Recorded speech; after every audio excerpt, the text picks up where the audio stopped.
Hi there, this is Joanne from TrueAuthenticPower.com from Tapping.me, and I'm also the creator of the program Catapulting to Confidence. I wanted to talk today about being your own voice and not just someone's echo. What do I mean by that? There are a lot of people on the web who can tell you how to do certain things, coach you how to do certain things, direct you how to do this way or that way. And while that's all fine and good, I look at other people's opinions or how-tos or direction like trying on some shoes. Does it fit? Does it feel right for me? Does it feel good? Now, I've been that kind of coach, hopefully more often than not, where I might see or hear things in a pattern or an undercurrent of energy that's really blaring, where I try to nudge somebody in that direction. But that doesn't mean I'm always right. That doesn't mean that I know better than they do. I'm trying to help guide someone to get to their best side. It took an evolution to pay attention to my own things. Who was I listening to? Who was I learning from? What kind of techniques resonated for me? What kind didn't? And there are a slew of options out in the world to do just about anything. Different avenues that you could choose, different people that you can choose, but what really lands and feels right for you? If you are not using your own voice and just being an echo, you could be mimicking someone else, just doing what they're saying, this should work and you're going to be successful this way or fall in love this way, or this is how you date someone. This is how you find your ideal. And they're telling you to go through hoops and be who you're not. You might get somebody, but are you really being you? And I see that's what a lot of people struggle with the older that they get. They may have cloned themselves to say, oh, my idol does it this way, and so I'm going to do it that way. But that was ideal for them. It's not necessarily ideal for you. Your job is to figure out your gifts and talents, the things that you innately do with your brilliance, and then fan the flame of that and find an avenue to share that. Be in that space, be in your power, not be somebody else's echo. That's all fine and good some of the time and in some ways. But if you are mimicking someone else or living the route that they wanted you to live instead of your own, somewhere along the line, I would bet that your spirit and soul and your heart is going to rear up and say, what the heck? I never wanted to do this. I never wanted to be this person, or this doesn't fit me. This was good for them, but it doesn't really fit me. Part of when I'm sharing energy work, it's to see what's at the root. What did you learn about what you're doing? What did you see emotionally about that? What emotional events got attached to some of that learning? And what patterns have developed as a way to protect or just stay away from certain things? We will block, we will sabotage if we don't feel like we're in the right avenue for us. Now, some of that could be just fear and anxiety of trying to be the best, and fear of failure and fear of success and all that can be intertwined. But if it really doesn't feel right, like I'll give you for instance, a lot of people use different social media and they love it, like it, tell everybody else to use it because it's their thing, because they like it. Or some people will do a lot of videos. I tend to like audio. It's always been a thing ingrained in my mind because my voice made me a lot of money and it just feels comfortable for me. It's my avenue of choice. Some people love the written word and want to write books or magazine articles or whatever. Do you see what I'm saying?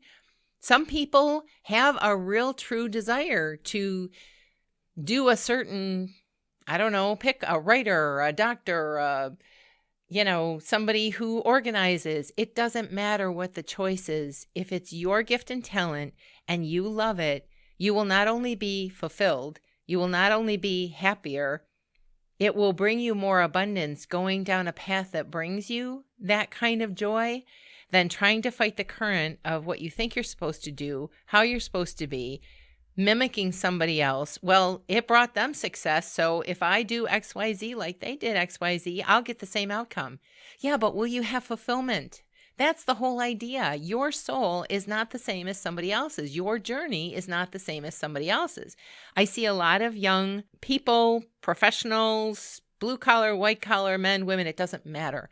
I see a lot of younger people trying to go for what has been shown to them because it brought some kind of fame or some kind of success or whatever, but you don't necessarily see the flip side of what it took to get there, or what do you have to give up? Is it really something that you want to do, or are you just looking at them having a joyful time doing it?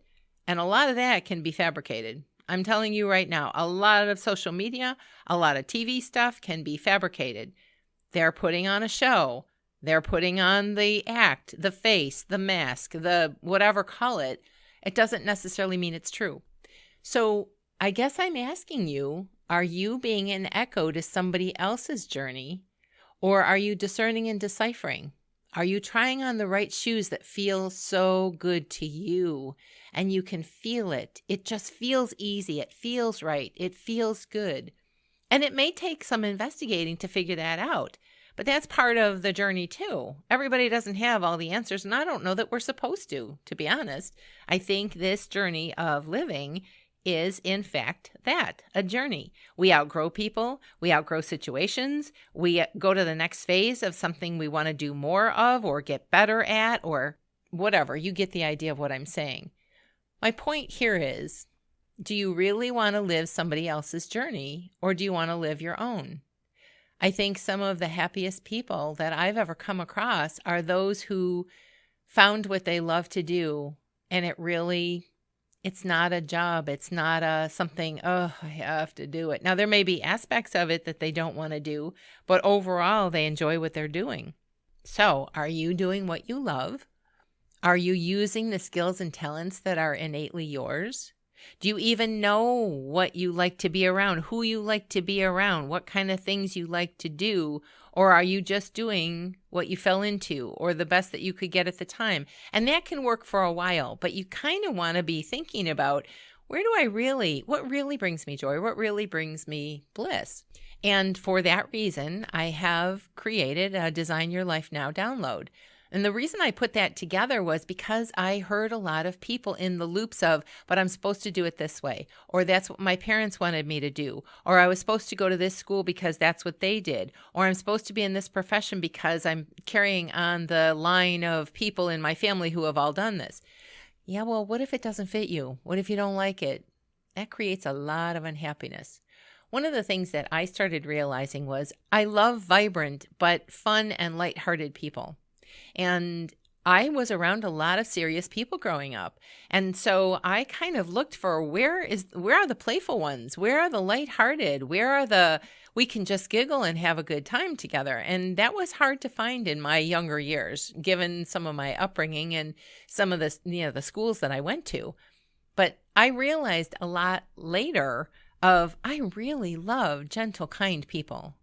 Now, that may seem obvious, but it wasn't really obvious. If you haven't been around that, you may not know that you like that. If somebody is, a very loving touch kind of person, there's the languages of love.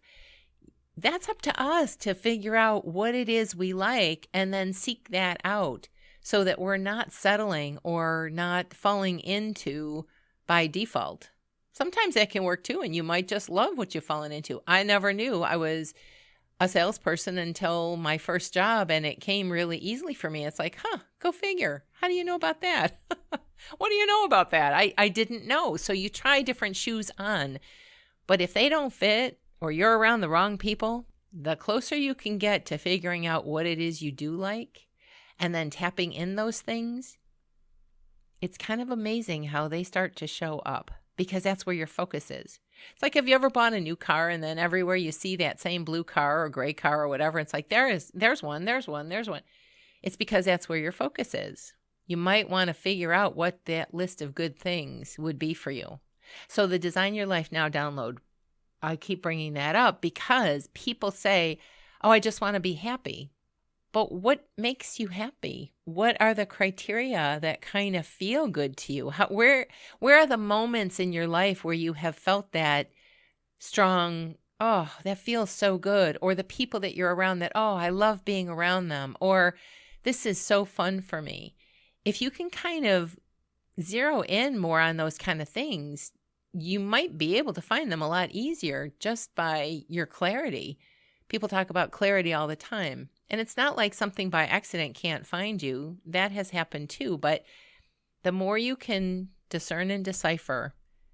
Try on those pair of shoes. No, this doesn't fit. Well, try something else. It doesn't mean that you're fickle. It doesn't mean that you can't stay into anything. I think that's some of the worst phrasing I've ever heard. Oh, you've got to stay here long enough to make yourself miserable? That's what a lot of times when people aren't happy, did you learn to stay somewhere long enough because that's what you're supposed to do, though you're miserable? I don't know. Suffering and sacrificing doesn't sound like a fun avenue for me. Maybe it is for you. I don't know. Or is that a belief that you need to clear? You're getting the idea here.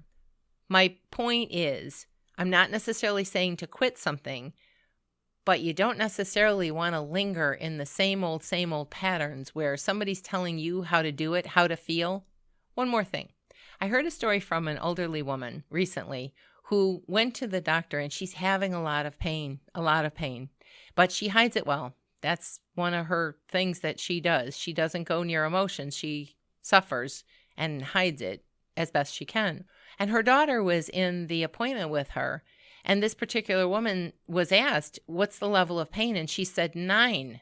And her daughter said, you're not in a level 9 pain. Well, you see what I mean? Like, who are you to tell her what she feels or not? It's really not your concern. It's hers to decide, to answer. You get the idea.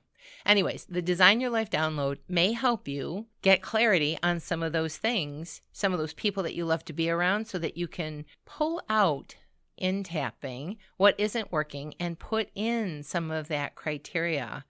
It's kind of like broadcasting a new signal to say, okay, where is this out there?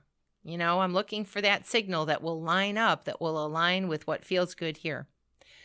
I hope it helps. You can subscribe to my channel here for more of these kind of tidbits. Some include EFT tapping, some don't. Some are just kind of educational and guidance. Some are full-on tapping. I also have a newsletter that I send out. You can sign up on my website for that too if that interests you. I have a Facebook page, my YouTube channel, all that kind of stuff. You discern and decipher what feels good to you. If I'm not a coach that speaks in a way that resonates with your heart, then you might want to find somebody else. That's okay. Go to where it does feel good though. Because I promise you that does exist. Those people do exist.